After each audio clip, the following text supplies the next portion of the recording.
ನಮಸ್ಕಾರ. First tube ನ ಮತ್ತೊಂದು ವಿಡಿಯೋಗೆ ಸ್ವಾಗತ. ಭಾರತ ಪ್ರಜಾಪ್ರಭುತ್ವದ ಇತಿಹಾಸದಲ್ಲಿ ನಾವು ಎಷ್ಟು ಚುನಾವಣೆಗಳನ್ನ ನೋಡಿದ್ದೇವೆ, ಎಷ್ಟು ರಾಜಕೀಯ ಕಾದಾಟಗಳನ್ನ ಕಂಡಿದ್ದೇವೆ. ಆದ್ರೆ ಇವತ್ತು ನಾವು ಚರ್ಚಿಸ್ತಾ ಇರುವ ವಿಚಾರ ಕೇವಲ ಒಂದು ರಾಜ್ಯದ ಚುನಾವಣೆಯ ವಿಚಾರ ಅಲ್ಲ, ಅಥವಾ ಒಬ್ಬ ಮುಖ್ಯಮಂತ್ರಿ ಮತ್ತು ಚುನಾವಣಾ ಆಯೋಗದ ನಡುವಿನ ಜಗಳವಷ್ಟೇ ಅಲ್ಲ. ಇದು ಭಾರತದ ಸಂವಿಧಾನದ ಅಸ್ತಿತ್ವ ಮತ್ತು ದೇಶದ ಭದ್ರತೆಗೆ ಸಂಬಂಧಿಸಿದ ಗಂಭೀರ ಪ್ರಶ್ನೆ. ಈ ವಿಚಿತ್ರ ವೈರುಧ್ಯವನ್ನ ನಾವು ಎಲ್ಲಿ ನೋಡ್ತಾ ಇದ್ದೀವಿ ಗೊತ್ತಾ? ಬೇರೆಲ್ಲೂ ಅಲ್ಲ, ಅದೇ ದೀದಿನಾಡು ಪಶ್ಚಿಮ ಬಂಗಾಳ. ಇತ್ತೀಚೆಗೆ ಇಡೀ ದೇಶದ ಗಮನವನ್ನು ಸೆಳೆದ ಒಂದು ಘಟನೆ ನಡೆಯಿತು. ಪಶ್ಚಿಮ ಬಂಗಾಳದ ಮುಖ್ಯಮಂತ್ರಿ ಮಮತಾ ಬ್ಯಾನರ್ಜಿ ಅವರು ನೇರವಾಗಿ ಸುಪ್ರೀಂ ಕೋರ್ಟ್ ಮೆಟ್ಟಿಲೇರಿದ್ರು. ಇದಷ್ಟೇ ಅಲ್ಲ, ಒಬ್ಬ ಮುಖ್ಯಮಂತ್ರಿಯಾಗಿ ತಮ್ಮ ರಾಜ್ಯದ ವಕಾಲತ್ತನ್ನ ವಹಿಸಲು ತಾವೇ ಕಪ್ಪು ಕೋಟ್ ಅನ್ನ ಧರಿಸಿ ವಕೀಲರಾಗಿ ವಾದವನ್ನ ಮಂಡಿಸಿದ್ರು. ಇದೊಂದು ಐತಿಹಾಸಿಕ ಮತ್ತು ನಾಟಕೀಯ ಬೆಳವಣಿಗೆಯಾಗಿತ್ತು. ಇದನ್ನ ಮಾಧ್ಯಮಗಳು ಹೈ ಡ್ರಾಮಾ ಅಂತ ಕರೆದ್ವು. ಆದ್ರೆ ವೀಕ್ಷಕರೇ, ಈ ಡ್ರಾಮಾದ ಹಿಂದಿನ ಅಸಲಿ ಸತ್ಯ ಏನ್ ಗೊತ್ತಾ? ಮಮತಾ ಬ್ಯಾನರ್ಜಿ ಅವರು ಚುನಾವಣಾ ಆಯೋಗದ ವಿರುದ್ಧ ಸುಪ್ರೀಂ ಕೋರ್ಟ್ ನಲ್ಲಿ ದೂರು ನೀಡಿದ್ಯಾಕೆ? ಅದಕ್ಕೆ ಪ್ರತಿಯಾಗಿ ಚುನಾವಣಾ ಆಯೋಗ ಸುಪ್ರೀಂ ಕೋರ್ಟ್ ಗೆ ಸಲ್ಲಿಸಿದ ಆ ಒಂದು ಕೌಂಟರ್ ಅಫಿಡವಿಟ್ ಅಥವಾ ಪ್ರತಿ ಅರ್ಜಿಯಲ್ಲಿ ಏನಿದೆ ಗೊತ್ತಾ?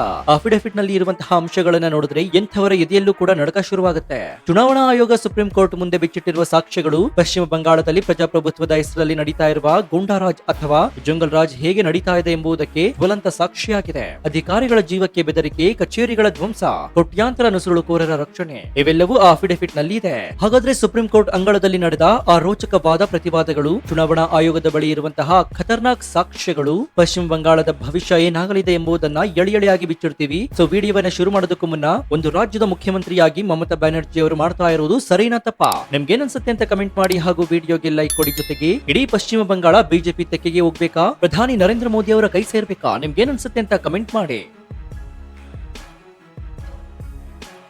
ಸ್ನೇಹಿತರೆ, ಈ ವಿಚಾರವನ್ನ ಅರ್ಥ ಮಾಡ್ಕೊಳ್ಬೇಕಾದ್ರೆ ನಾವು ಮಮತಾ ಬ್ಯಾನರ್ಜಿ ಅವರು ಸುಪ್ರೀಂ ಕೋರ್ಟ್ ಗೆ ಹೋಗಿದ್ ಯಾಕೆ ಅನ್ನೋದನ್ನ ತಿಳ್ಕೊಳ್ಬೇಕಾಗತ್ತೆ. ಕೇಂದ್ರ ಚುನಾವಣಾ ಆಯೋಗ ಮತ್ತು ಕೇಂದ್ರ ಸರ್ಕಾರವು ಪಶ್ಚಿಮ ಬಂಗಾಳದಲ್ಲಿ ಎಸ್ಐಆರ್ ಎಂಬಂತಹ ವಿಶೇಷ ತನಿಖಾ ಪ್ರತಿಕ್ರಿಯೆಯನ್ನ ನಡೆಸ್ತಾ ಇದೆ. ಇದರ ಉದ್ದೇಶ ಬಹಳ ಸ್ಪಷ್ಟವಾಗಿದೆ: ಮತದಾರರ ಪಟ್ಟಿಯಲ್ಲಿರುವ ದೋಷಗಳನ್ನ ಸರಿಪಡಿಸುವುದು ಮತ್ತು ನಕಲಿ ಮತದಾರರನ್ನ ಪಟ್ಟಿಯಿಂದ ತೆಗೆದುಹಾಕುವುದು.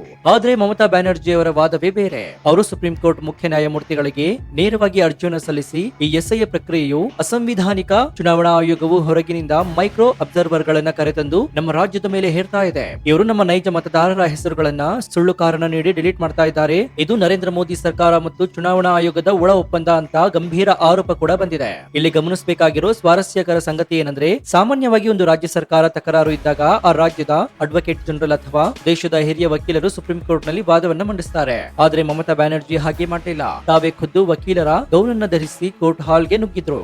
ಇದನ್ನ ವಿಶ್ಲೇಷಕರು ಎರಡು ರೀತಿಯಾಗಿ ನೋಡ್ತಾ ಇದ್ದಾರೆ. ಅದರಲ್ಲಿ ಒಂದು, ಇದು ಮಮತಾ ಅವರ ಹತಾಶೆಯ ಪರಮಾವಧಿ, ತಮ್ಮ ವೋಟ್ ಬ್ಯಾಂಕ್ ಕರಗ್ತಾ ಇದೆ ಎಂಬಂತಹ ಭಯ ಅವರನ್ನ ಎಷ್ಟರ ಮಟ್ಟಿಗೆ ಕಾಡ್ತಾ ಇದೆ ಅಂದ್ರೆ, ಬೇರೆ ಯಾರ ಮೇಲೂ ಕೂಡ ನಂಬಿಕೆ ಇರಲಾರದೆ ತಾವೇ ರಣಾಂಗಣಕ್ಕೆ ಇಳಿದಿದ್ದಾರೆ ಅಂತ.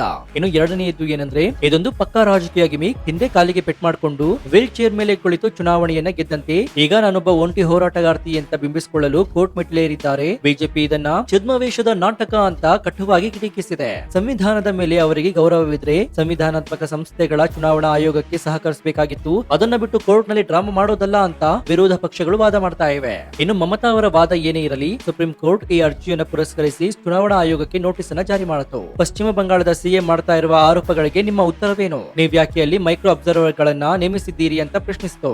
ಈ ಹಂತದಲ್ಲಿ ಮಮತಾ ಬ್ಯಾನರ್ಜಿ ಮತ್ತು ಅವರ ಬೆಂಬಲಿಗರು, ಎಡಪಂಥೀಯ ಬುದ್ಧಿಜೀವಿಗಳು ಮತ್ತು ಇಂಡಿ ಒಕ್ಕೂಟದ ನಾಯಕರು ಸಂಭ್ರಮಿಸಿದ್ರು. ನೋಡಿ, ಮಮತಾ ದೀದಿ ಅವರು ಮೋದಿ ಸರ್ಕಾರಕ್ಕೆ ಚಾಟಿಯನ್ನ ಬೀಸಿದ್ರು, ಸುಪ್ರೀಂ ಕೋರ್ಟ್ ಆಯೋಗಕ್ಕೆ ಛೀಮಾರಿ ಹಾಕ್ತು ಅಂತ ಈ ರೀತಿಯಾಗಿ ಸುಳ್ಳು ಸುದ್ದಿಯನ್ನ ಹಬ್ಬಿಸಿದ್ರು. ಆದ್ರೆ ಅವರ ಈ ಸಂಭ್ರಮ ಹೆಚ್ಚು ಹೊತ್ತು ಉಳಿಲಿಲ್ಲ. ಯಾಕಂದ್ರೆ ಚುನಾವಣಾ ಆಯೋಗವು ಸುಪ್ರೀಂ ಕೋರ್ಟ್ ಗೆ ನೀಡಿದ ಉತ್ತರ ಅಕ್ಷರಶಃ ಪಶ್ಚಿಮ ಬಂಗಾಳ ಸರ್ಕಾರದ ಬುಡವನ್ನೇ ಅಳ್ಳಾಡಿಸಿದೆ. ಮಮತಾ ಬ್ಯಾನರ್ಜಿ ಅವರು ಅಂದ್ಕೊಂಡಿದ್ದು ಒಂದು, ಆಗಿದ್ದು ಇನ್ನೊಂದು. ಸುಪ್ರೀಂ ಕೋರ್ಟ್ ನೋಟಿಸ್ಗೆ ಉತ್ತರಿಸುತ್ತಾ ಭಾರತೀಯ ಚುನಾವಣಾ ಆಯೋಗವು ಒಂದು ಸುದೀರ್ಘವಾದಂತಹ ಕೌಂಟರ್ ಅಫಿಡವಿಟ್ ಅನ್ನು ಸಲ್ಲಿಸಿತು. ಅಫಿಡವಿಟ್ ನ ಪ್ರತಿ ಪುಟಗಳಲ್ಲೂ ಕೂಡ ಪಶ್ಚಿಮ ಬಂಗಾಳದ ಕಾನೂನು ಸುವ್ಯವಸ್ಥೆಯ ಹದಗೆಟ್ಟಂತಹ ಪರಿಸ್ಥಿತಿಯ ಕರಾಳ ಚಿತ್ರಣವಿತ್ತು. ಚುನಾವಣಾ ಆಯೋಗವು ಸುಪ್ರೀಂ ಕೋರ್ಟ್ ಗೆ ಸ್ಪಷ್ಟವಾಗಿ ಹೇಳಿದ್ದೇನೆಂದ್ರೆ, ಮಾನ್ಯ ನ್ಯಾಯಾಧೀಶರೇ, ನಾವು ಎಸ್ಐಆರ್ ಪ್ರಕ್ರಿಯೆಯನ್ನ ಕೇವಲ ಪಶ್ಚಿಮ ಬಂಗಾಳದಲ್ಲಿ ಮಾತ್ರ ಮಾಡ್ತಾ ಇಲ್ಲ. ಈಗಾಗಲೇ ದೇಶದ 12 ಪ್ರಮುಖ ರಾಜ್ಯಗಳಲ್ಲಿ ಈ ಪ್ರಕ್ರಿಯೆ ಮುಗಿದಿದೆ. ಆ 12 ರಾಜ್ಯಗಳಲ್ಲಿ ನಮಗೆ ಒಂದೇ ಒಂದು ಸಣ್ಣ ಪ್ರತಿರೋಧವೂ ಕೂಡ ಬಂದಿರಲಿಲ್ಲ. ಅಲ್ಲಿನ ಸರ್ಕಾರಗಳು ನಮಗೆ ಸಹಕಾರ ಮಾಡಿದಾವೆ. ಆದ್ರೆ ಪಶ್ಚಿಮ ಬಂಗಾಳದಲ್ಲಿ ಪರಿಸ್ಥಿತಿ ಹಾಗಿಲ್ಲ. ಹಾಗಾದ್ರೆ ಆಯೋಗ ನೀಡಿದ ಮಾಹಿತಿಗಳು ಏನೇನು ಅಂತ ನೋಡುವುದಾದ್ರೆ, ಅಧಿಕಾರಿಗಳ ಮೇಲೆ ಮಾರಣಾಂತಿಕ ಹಲ್ಲೆ. ಪಶ್ಚಿಮ ಬಂಗಾಳದಲ್ಲಿ ಚುನಾವಣಾ ಕರ್ತವ್ಯಕ್ಕೆ ನಿಯೋಜನೆಗೊಂಡಂತಹ ನಮ್ಮ ಅಧಿಕಾರಿಗಳ ಮೇಲೆ 700ಕ್ಕೂ ಹೆಚ್ಚು ಜನ ಗುಂಪು ಏಕಾಏಕಿ ದಾಳಿ ಮಾಡ್ತಾ ಇದೆ. ಇದು ಸಾಮಾನ್ಯ ಪ್ರತಿಭಟನೆಯಲ್ಲ, ಇದು ಜೀವ ತೆಗೆಯುವ ಉದ್ದೇಶದಿಂದ ನಡೀತಾ ಇರುವಂತಹ ವ್ಯವಸ್ಥಿತ ದಾಳಿ ಅಂತ ಹೇಳಿದ್ದಾರೆ. ಏನು ರಾಜೀನಾಮೆ ಪರ್ವ. ಅಲ್ಲಿನ ಪರಿಸ್ಥಿತಿ ಎಷ್ಟು ಭೀಕರವಾಗಿದೆ ಅಂದ್ರೆ, ಏನಂದ್ರೆ ನಮ್ಮ ಅಧಿಕಾರಿಗಳು ನಮಗೆ ಪ್ರತಿದಿನ ಪತ್ರವನ್ನು ಬರೀತಾ ಇದ್ದಾರೆ, ದಯವಿಟ್ಟು ನಮ್ಮನ್ನ ಈ ಡ್ಯೂಟಿಯಿಂದ ಬಿಡುಗಡೆ ಮಾಡಿ, ನಮಗೆ ಹೆಂಡತಿ ಮಕ್ಕಳಿದ್ದಾರೆ, ಸಂಸಾರವಿದೆ, ನಾವು ಬೆಳಗ್ಗೆ ಆಫೀಸ್ಗೆ ಹೋದ್ರೆ ಸಂಜೆ ಜೀವಂತವಾಗಿ ಬರ್ತೀವೋ ಇಲ್ವೋ ಎಂಬಂತಹ ಗ್ಯಾರಂಟಿ ಕೂಡ ಇಲ್ಲ ಅಂತ ಅಂಗಲಾಚ್ತಾ ಇದ್ದಾರಂತೆ. ಪ್ರಪಂಚದ ಅತಿ ದೊಡ್ಡ ಪ್ರಜಾಪ್ರಭುತ್ವ ದೇಶದಲ್ಲಿ ಚುನಾವಣಾ ಅಧಿಕಾರಿಗಳು ಪ್ರಾಣ ಭಯದಿಂದ ಕೆಲಸ ಬಿಡಲು ಕೇಳ್ಕೊಳ್ತಾ ಇದ್ದಾರೆ ಅಂದ್ರೆ ಅಲ್ಲಿನ ಆಡಳಿತ ವ್ಯವಸ್ಥೆ ಇಷ್ಟು ಕೊಳೆತು ಹೋಗಿದೆ ಅಂತ ಒಮ್ಮೆ ನೀವೇ ಯೋಚನೆ ಮಾಡಿ ನೋಡಿ. ಇನ್ನು ಮೂರನೇದು ಅಸಹಕಾರ ಚಳುವಳಿ. ಮಮತಾ ಬ್ಯಾನರ್ಜಿ ಅವರು ಹೊರಗಿನವರು ಬೇಡ, ಸ್ಥಳೀಯ ಅಧಿಕಾರಿಗಳನ್ನೇ ಬಳಸಿ ಅಂತ ಹೇಳ್ತಾ ಇದ್ದಾರೆ. ಆದ್ರೆ ಆಯೋಗ ಹೇಳ್ತಾ ಇದೆ, ನಾವು ಸ್ಥಳೀಯ ಅಧಿಕಾರಿಗಳನ್ನ ಕೇಳಿದ್ವಿ, ಪೊಲೀಸರ ರಕ್ಷಣೆ ಕೂಡ ಕೇಳಿದ್ವಿ, ಆದ್ರೆ ರಾಜ್ಯ ಸರ್ಕಾರ ನಮಗೆ ಕಿಂಚಿತ್ತೂ ಸಹಕಾರ ನೀಡಲಿಲ್ಲ, ಉದ್ದೇಶ ಪೂರ್ವಕವಾಗಿಯೇ ಅಸಹಕಾರವಾಗಿ ತೋರ್ತಾ ಇದೆ. ಹೀಗಿರುವಾಗ ನಿಷ್ಪಕ್ಷಪಾತ ಚುನಾವಣೆ ನಡೆಸಲು ನಾವು ಹೊರಗಿನಿಂದ ಮೈಕ್ರೋ ಅಬ್ಸರ್ವರ್ ಗಳನ್ನ ಕರೆತರದೆ ಬೇರೆ ದಾರಿ ಇರಲಿಲ್ಲ. ಆಯೋಗವು ಸುಪ್ರೀಂ ಕೋರ್ಟ್ಗೆ ಒಂದು ನೇರ ಪ್ರಶ್ನೆಯನ್ನು ಕೇಳಿದೆ. ಒಂದು ರಾಜ್ಯ ಸರ್ಕಾರವು ಸಂವಿಧಾನಿಕ ಸಂಸ್ಥೆಯ ಅಧಿಕಾರಿಗಳಿಗೆ ರಕ್ಷಣೆ ನೀಡುವ ಬದಲು ಗೂಂಡಗಳಿಗೆ ರಕ್ಷಣೆ ನೀಡ್ತಾ ಇದ್ರೆ ನಾವು ಅಲ್ಲಿ ಕೆಲಸ ಮಾಡುವುದಾದ್ರೂ ಹೇಗೆ? ಈ ಪ್ರಶ್ನೆಗೆ ಮಮತಾ ಬ್ಯಾನರ್ಜಿ ಬಳಿ ಕೂಡ ಉತ್ತರವಿದ್ಯಾ? ಈಗ ನಾವು ಈ ಇಡೀ ಸಮಸ್ಯೆಯ ಮೂಲ ಬೇರಿನ ಬಗ್ಗೆ ಮಾತನಾಡೋದಾದ್ರೆ ಮಮತಾ ಬ್ಯಾನರ್ಜಿ ಅವರಿಗೆ ಈಗ ಈ SIR ಪ್ರಕ್ರಿಯೆ ಕಂಡ್ರೆ ಯಾಕೆ ಇಷ್ಟು ಭಯ? ಯಾಕೆ ಅವರು ಸುಪ್ರೀಂ ಕೋರ್ಟ್ಗೆ ಓಡಿದ್ರು? ಇದಕ್ಕೆ ಉತ್ತರ ಚುನಾವಣಾ ಆಯೋಗದ ಅಫಿಡವಿಟ್ ನಲ್ಲಿದೆ. ಪ್ರಧಾನಿ ನರೇಂದ್ರ ಮೋದಿ ಅವರು ಸಂಸತ್ನಲ್ಲಿ ಮತ್ತು ಅನೇಕ ಭಾಷಣಗಳಲ್ಲಿ ಪದೇ ಪದೇ ಹೇಳ್ತಾ ಇದ್ದಾರೆ, ನುಸುಳುಕೋರರು ದೇಶದ ಭದ್ರತೆಗೆ, ದೇಶದ ಸಂಪನ್ಮೂಲಕ್ಕೆ ಗೆದ್ದಲು ಹುಳುಗಳಂತೆ. ಈ ಮಾತು ಪಶ್ಚಿಮ ಬಂಗಾಳದಲ್ಲಿ ಅಕ್ಷರಶಃ ಸತ್ಯವಾಗಿದೆ. ಚುನಾವಣಾ ಆಯೋಗದ ತನಿಖೆಯಲ್ಲಿ ಹೊರಬಿದ್ದ ಸತ್ಯಗಳು ಏನಂದ್ರೆ 58 ಲಕ್ಷ ಅಕ್ರಮ ಮತದಾರರು. ಆಯೋಗವು ಕೂಲಂಕುಷವಾಗಿ ಪರಿಶೀಲಿಸಿದಾಗ ಸರಿಸುಮಾರು 58 ಲಕ್ಷ ಮತದಾರರು ಅಕ್ರಮವಾಗಿ ಪಟ್ಟಿಗೆ ಸೇರ್ಪಡೆಯಾಗಿರುವುದು ಕಂಡು ಬಂದಿದೆ. ಇವರ ಬಳಿ ಸರಿಯಾದ ದಾಖಲೆಗಳಿಲ್ಲ, ಪೌರತ್ವದ ಸಾಕ್ಷಿಗಳಿಲ್ಲ. ಆಯೋಗದ ಪ್ರಕಾರ ಇವರು ನುಸುಳುಕೋರರು ಎಂಬುದು 99.9% ಖಚಿತವಾಗಿದೆ. 58 ಲಕ್ಷ ಇದು ಒಂದು ಸಣ್ಣ ಸಂಖ್ಯೆಯಲ್ಲ, ಕೆಲವು ರಾಜ್ಯಗಳ ಒಟ್ಟು ಜನಸಂಖ್ಯೆಗಿಂತ ಹೆಚ್ಚಾಗಿದೆ. 1.5 ಕೋಟಿ ಅನುಮಾನಾಸ್ಪದ ನೋಟಿಸ್. ಇದಷ್ಟೇ ಅಲ್ಲದೆ ಸರಿಸುಮಾರು 1.5 ಕೋಟಿ ಜನರ ದಾಖಲೆಗಳು ಅನುಮಾನಾಸ್ಪದವಾಗಿದ್ದು ಅವರಿಗೆ ಆಯೋಗವು ನೋಟಿಸ್ ಅನ್ನು ನೀಡಿದೆ. ಬನ್ನಿ ನಿಮ್ಮ ದಾಖಲೆ ತೋರಿಸಿ, ನಾವು ಭಾರತೀಯರು ಅಂತ ಸಾಬೀತುಪಡಿಸಿ ಅಂತ ಆಹ್ವಾನವನ್ನ ನೀಡಿದೆ. ಆದ್ರೆ ತಮಾಷೆ ಮತ್ತು ಆಘಾತಕಾರಿ ವಿಚಾರ ಏನಂದ್ರೆ ಈ 1.5 ಕೋಟಿ ಜನರಲ್ಲಿ ಒಬ್ಬರು ಕೂಡ ನೋಟಿಸ್ಗೆ ಉತ್ತರಿಸಿ ಕಚೇರಿಗೆ ಬಂದಿಲ್ಲ. ಯಾಕೆ ಬಂದಿಲ್ಲ?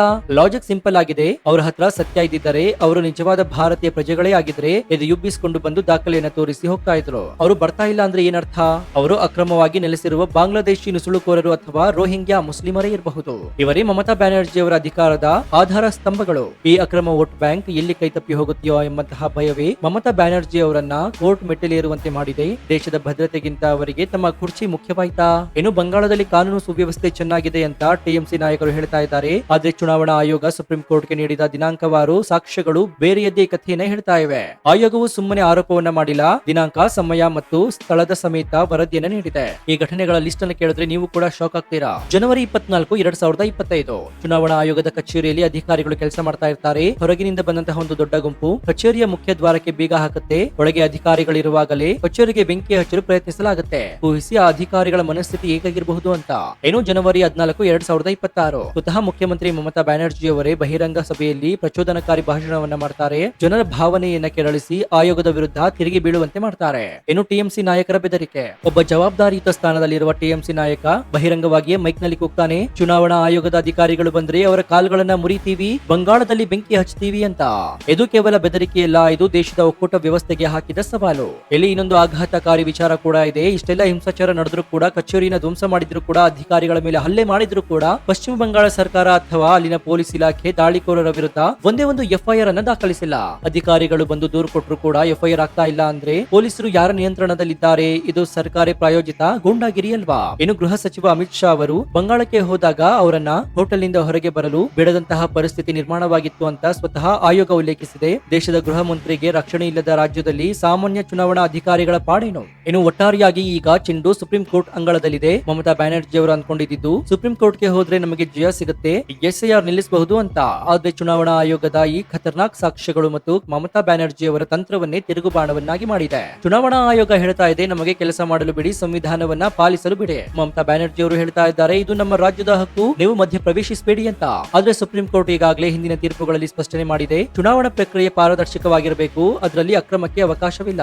ಪಶ್ಚಿಮ ಬಂಗಾಳದಲ್ಲಿ ನ್ಯಾಯಾಧೀಶರೇ ಬೆದರಿ ಪೀಠದಿಂದ ಓಡಿ ಹೋಗುವ ಸ್ಥಿತಿ ಇದೆ ಅಂತ ವರದಿಯಾಗಿದೆ. ಇಂತಹ ಪರಿಸ್ಥಿತಿಯಲ್ಲಿ ಸುಪ್ರೀಂ ಕೋರ್ಟ್ ಯಾವ ಕಠಿಣ ನಿಲುವು ತೆಗೆದುಕೊಳ್ಳುತ್ತೆ ಎಂಬುದನ್ನ ಕಾದ್ ನೋಡ್ಬೇಕಾಗಿದೆ. ಸೊ ಈ ಬಗ್ಗೆ ನಿಮ್ಮ ಅಭಿಪ್ರಾಯ ಏನು ಅಂತ ಕಮೆಂಟ್ ಮಾಡಿ, ಹಾಗೂ ವಿಡಿಯೋಗೆ ಲೈಕ್ ಕೊಡಿ. ಜೊತೆಗೆ ನೀವು ಇನ್ನೂ ನಮ್ಮ ಚಾನೆಲ್ ಅನ್ನು ಸಬ್ಸ್ಕ್ರೈಬ್ ಮಾಡ್ಕೊಂಡಿಲ್ಲ ಅಂದ್ರೆ ಕೂಡಲೇ ಸಬ್ಸ್ಕ್ರೈಬ್ ಮಾಡ್ಕೊಂಡು ಪಕ್ಕದಲ್ಲಿರುವಂತಹ ಬೆಲ್ ಐಕಾನ್ ಅನ್ನು ಪ್ರೆಸ್ ಮಾಡಿ. ಇದರಿಂದ ನಾವು ಹಾಕುವ ಹೊಸ ವಿಡಿಯೋಗಳ ನೋಟಿಫಿಕೇಶನ್ ಮೊದಲು ನಿಮಗೆ ಸಿಗುತ್ತೆ. ಇದಾಗಿತ್ತು ಈ ಕ್ಷಣದ ವಿಶೇಷ. ನೋಡ್ತಾ ಇರಿ ಫಸ್ಟ್ ಟ್ಯೂಬ್ ಕನ್ನಡ. ಧನ್ಯವಾದ.